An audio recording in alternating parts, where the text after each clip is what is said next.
This podcast is brought to you by North Carolina's electric cooperatives.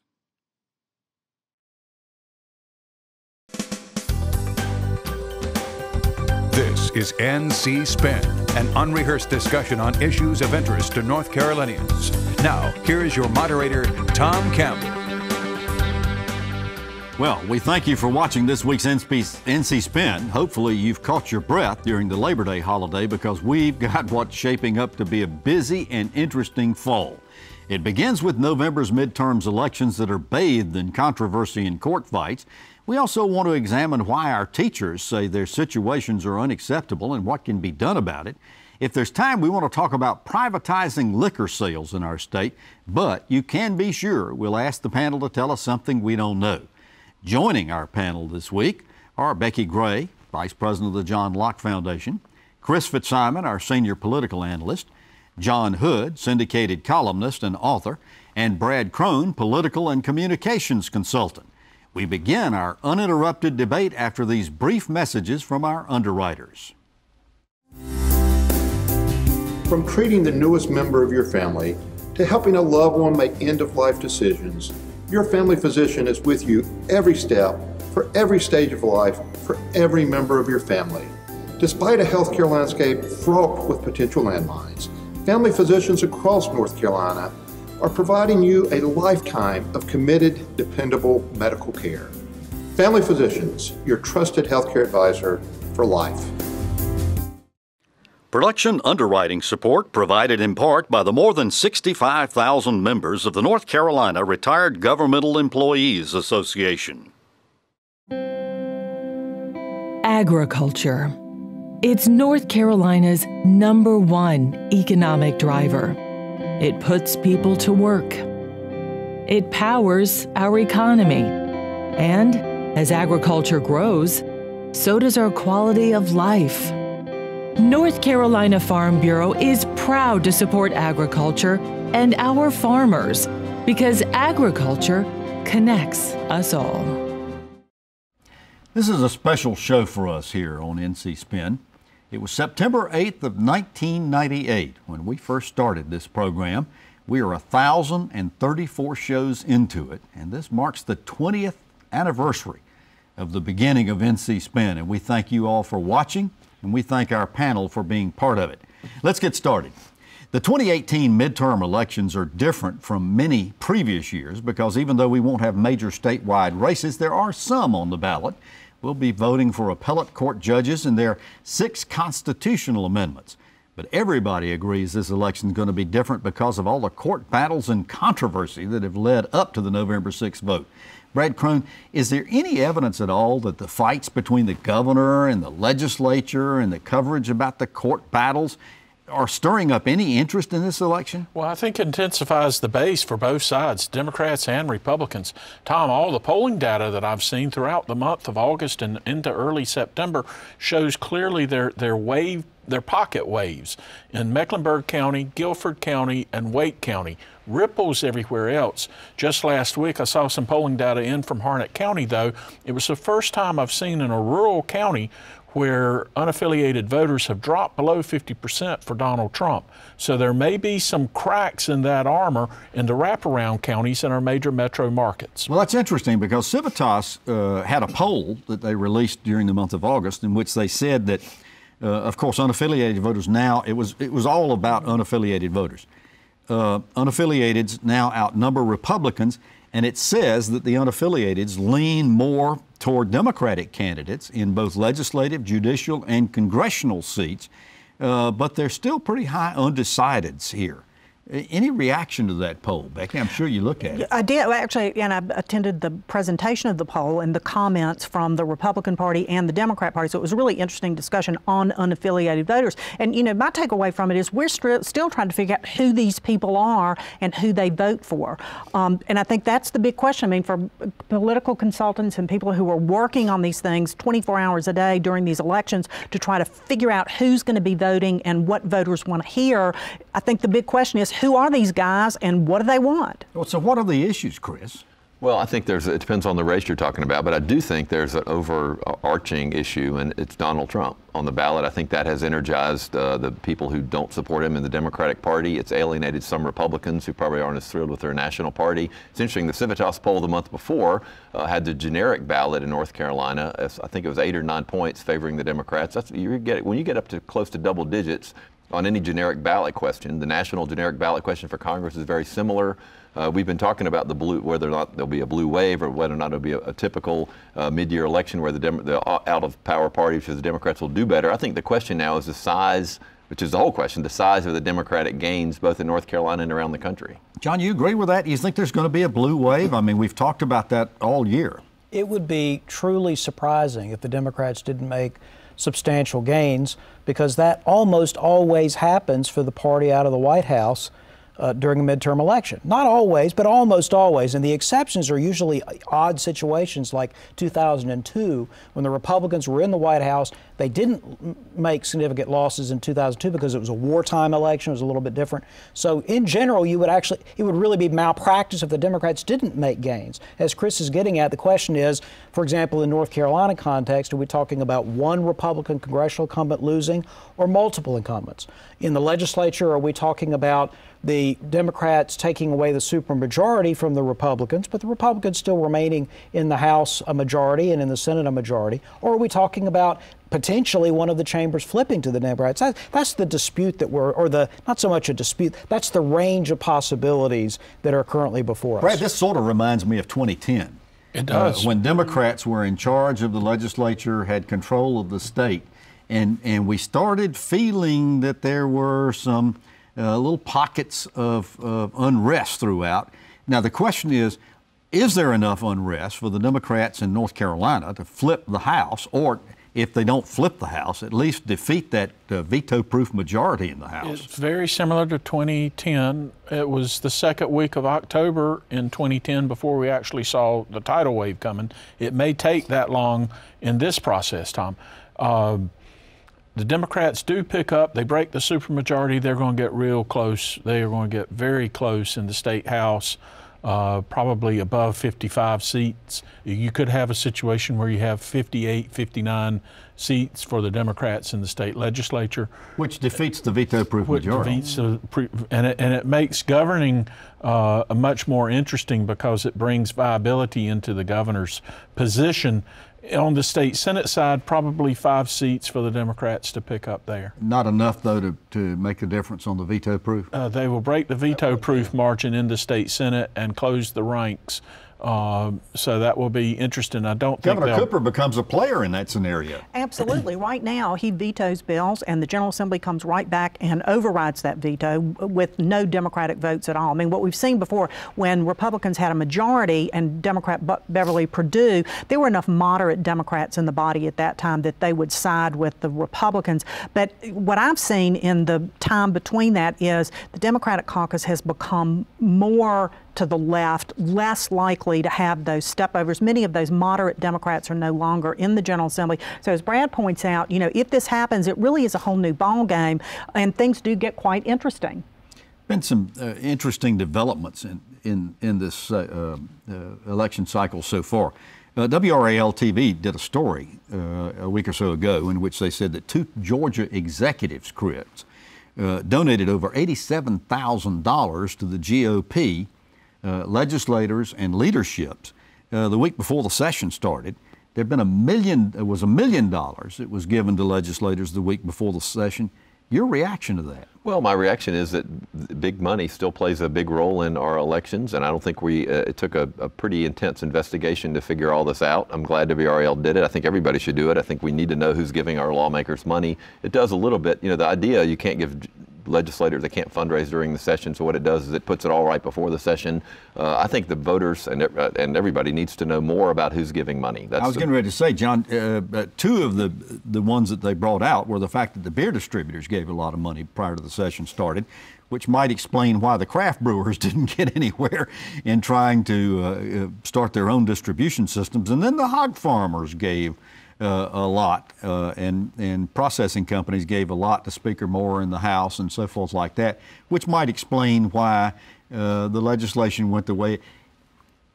okay, you've talked many times before about the fact that people ought to be able to donate money to candidates and so forth like that. Do you not see that there's any problematic kinds of correlation between the contributions and legislation?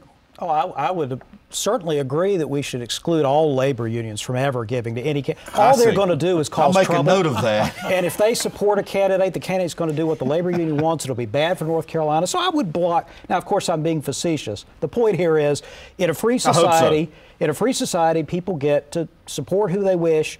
I agree with the disclosure element, though. That's the point. That's the point Chris was making. But it's not disclosed until after the fact. The problem is we don't know about it. We should be continuously changing our not only our rules, but also technologies to allow more immediate disclosure of political contributions. That's why I like our fine neighbors to the north in the Commonwealth of Virginia have a very open process, unlimited donations, but full, transparent disclosure within 48 hours. That sounds reasonable to me. What do you think about GOP Chairman Robert Hayes' comment to a group of friendlies in which he seemed to be indicating that he was willing to encourage them to violate the campaign laws on contributions, $5,400 per candidate?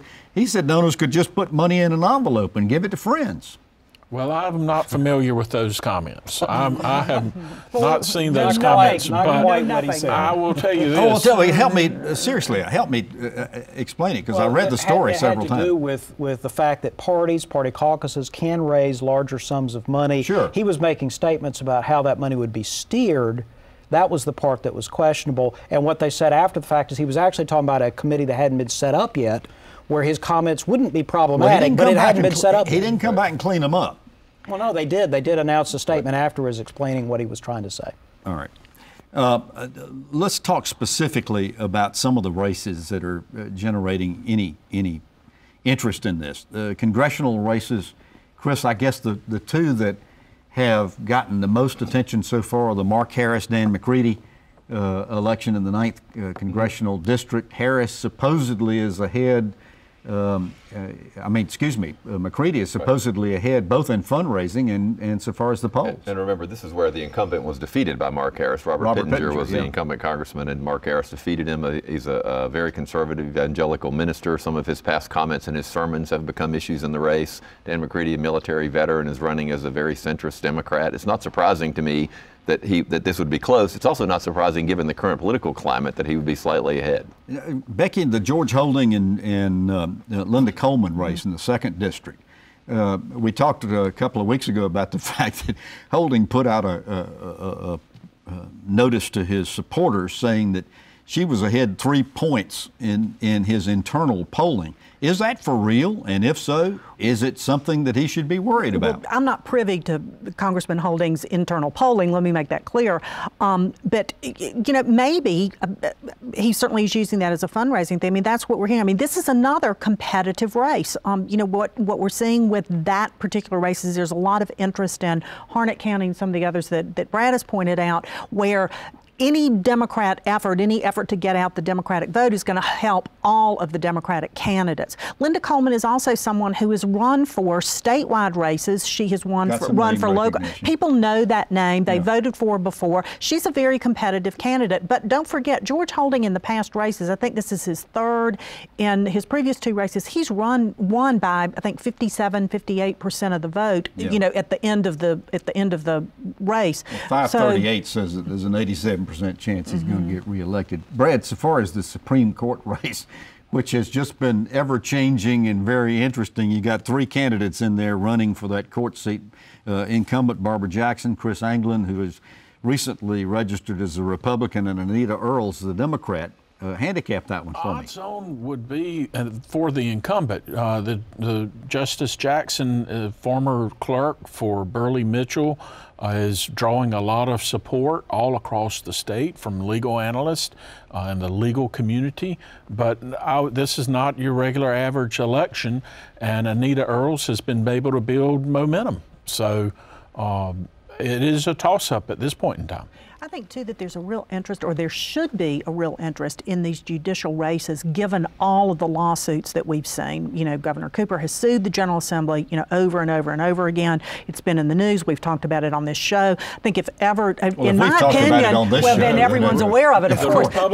But you know, judicial candidates and who wins those races and who sits on the North Carolina Supreme Court, I think most voters that are paying attention recognize this is a big deal. They don't want to lose the seat. The Republicans do not want to lose that seat. It's worth noting the Democrats control the Supreme Court already 4-3. This would make that a 5-2 margin if they were to defeat Barbara Jackson. So turnout becomes a big issue, doesn't it, John? It absolutely is. And traditionally, you've cited some statistics before about these midterm elections. Well, particularly if there's no candidate on the ballot, then the turnout is usually low. As Brad was getting at earlier and Chris was getting at earlier, you can think about the turnout question related to what is the issue in the race.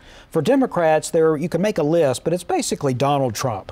Okay. All right. And except for the smaller number of Democrats who pay close attention to state affairs, this is a Donald Trump election.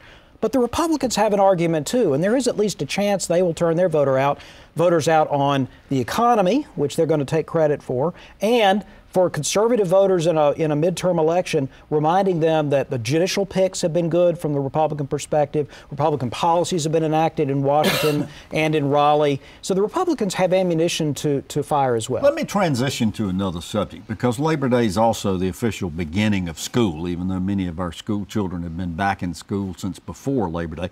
But North Carolina's 1.6 million children are back in the classroom, but their teachers say that their complaining conditions are unacceptable. A statewide teachers group, Red for Ed NC, presented a list of grievances to lawmakers and voters asking that class sizes be reduced, that adequate supplies be available, improved buildings be provided, and funding increased.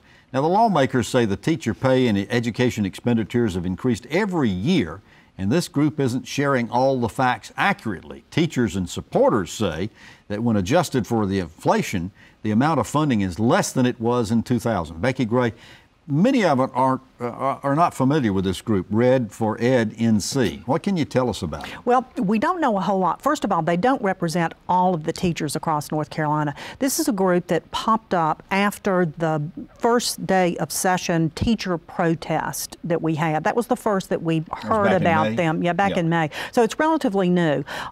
They seem to be sort of a shadowy group. They're not registered anywhere. They are traveling around the state and holding town hall type meetings, but it's unclear who's funding them. They have a GoFundMe page.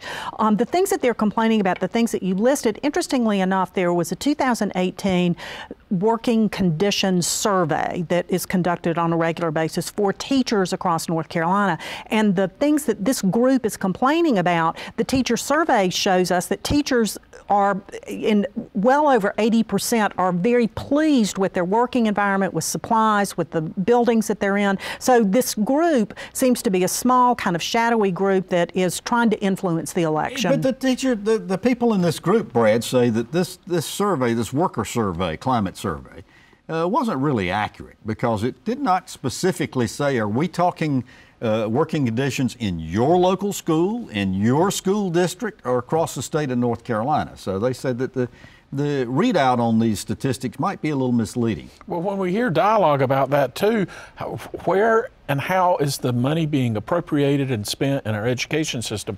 Tom, one of the things I hear from voters is, where's the education lottery money going?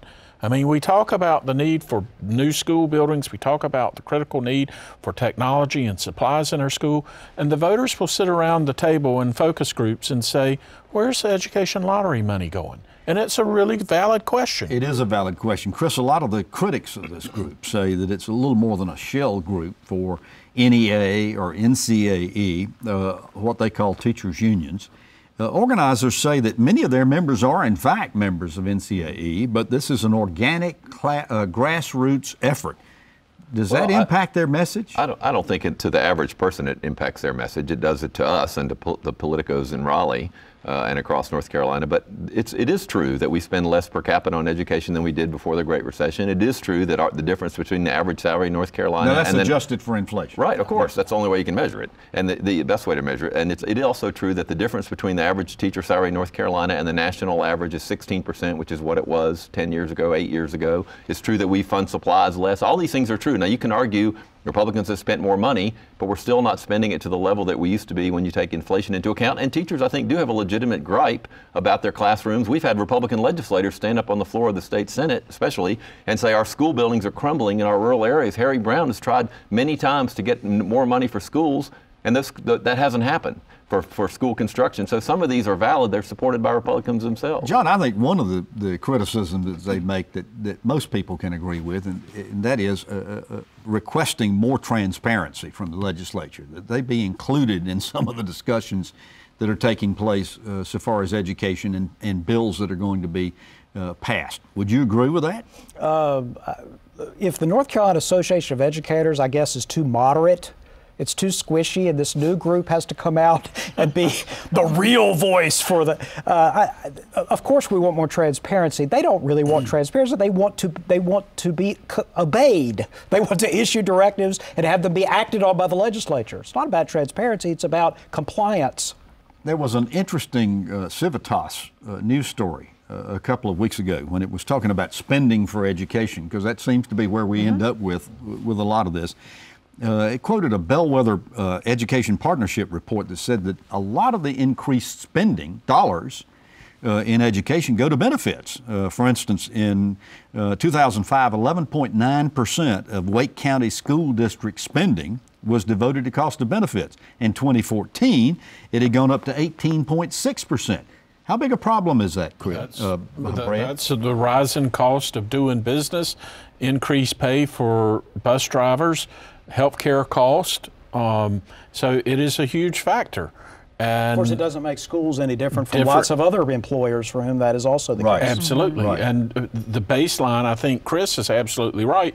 When you compare the numbers from 10 years ago to today, there's problems in the amount of money we're appropriating for our public classrooms. But it's not just the amount of money, Brad, it's also where that money is spent. And that's why I think one of the things... That's a valid point. We have a very convoluted school funding formula that we use in North Carolina. That's one of the things that I think the General Assembly is going to be looking at. I think it's at the top of their list for 2019. I know we're working with some legislators, making some recommendations. Other groups are as well. You know, let's look at the money we've got. Let's make sure it's spent to ensure that good outcomes are happening in the classroom. How can you streamline the administration of our schools, Absolutely. too? Yeah. Are we too top heavy? Are teachers getting what they need? The bottom line is education funding in the education system is responsible and accountable to the students in the classroom, not some big out of control bureaucracy. Chris, one of the comments that they were talking about specifically, everybody's talked about school choice quite a bit, and they're saying that with 20% of our students now going to charter schools or private schools or homeschooling, that the opportunity scholarships that we're providing is robbing public school, district schools budgets. Is that true or false? Well, we're going to be spending, what is it, when it's fully funded, if they go up the scale that they've put in place, $160 million on scholarships. I do think we need far, far more accountability with the way that money is being spent. Why shouldn't public schools have the same rules to play by that the charters and the private schools have? You mean, should we give public schools more flexibility on spending? Of course, but the public school, the actual public school establishment does not want that. They want to be able to mandate these positions must be spent this way. You must pay teachers according to their experience. That they don't want the flexibility that charter schools do. They say they do. They don't really. What they want is more money. Why don't we have the A through F grading system for voucher schools so parents know before they pick a voucher school how the schools are doing? Because, Chris, parents can make those decisions for their kids. Okay, I mean, who is better to make that decision? A parent or some bureaucrat sitting in line? So a parent doesn't need information? Of course they do. The A to F system is done. We should not be applying it to change it. We should. Well, why don't we call them why don't we all say the legislature made a mistake by not changing? I'm going to change the topic before we run out of time. Brad Crone, tell us something we don't know. Video poker's back, Tom. Fish games are popping up all over the state of North Carolina, creating quandaries for law enforcement officials and district attorneys. And I ain't got any bait. John Hood, tell us something we don't know. I would urge the viewers to go online and look up North Carolinians for Redistricting Reform. This is a new group that is going to be trying to put a constitutional amendment on the ballot before the 2020 census to reform North Carolina's redistricting process. Interesting. Chris Fitzsimon, tell us something we don't know. Superintendent Mark Johnson got some positive press for buying iPads of $6.6 million worth of state money. A lot of those iPads are being returned because the school districts already have Chrome or Google Chrome books and they think the money should be spent a different way. DPI says they don't know how many have been returned, which seems a little crazy. Interesting. Becki Gray, tell us something we don't know. There's some real tension down in the Charlotte area with the Charlotte-Mecklenburg school system. They have said they're not going to fund schools in some of these towns that have gotten laws passed where they can build their own charter schools. There's some concern about some of the school safety money being allocated, particularly in Matthews, some concerns about that. Also some concerns about water and lead in water in the water fountains and those the pipes leading into the schools. Charlotte-Mecklenburg school system has some problems, and with this General Assembly drawing districts all over the place, they better be careful because the General Assembly may just draw Charlotte right into South Carolina. Well, you've heard our spin on the issues of the day. To stay informed all during the week, give your feedback, read my weekly column, and sign up for our free weekly email newsletter, Spin Cycle. Visit our website, ncspin.com, or catch us on Facebook and join us next week when we'll have more balanced debate for the Old North State. Until then, stay informed and watch out for the spin.